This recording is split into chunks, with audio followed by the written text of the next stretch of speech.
Hi, em xin chào tất cả mọi người nha. Đến với clip tiếp theo của em nha. Hôm nay em quay một con bọ cạp siêu khủng nằm trên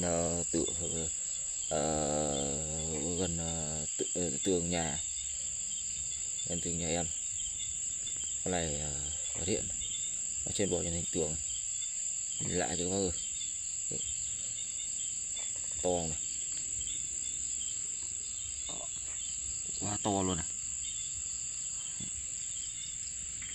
Con này đốt chỉ hơi đau đấy các bạn, 45 các bạn. Con này có đốt 45 nhiều lắm các bạn. Có đốt thì ngứa đau thì phải biết, cực kỳ là đau luôn. Con này đốt đau phải biết các bạn, sợ lắm các bạn. Ồ, nhìn ghê này. Ôi giời các bạn ơi, nhìn ở đâu này.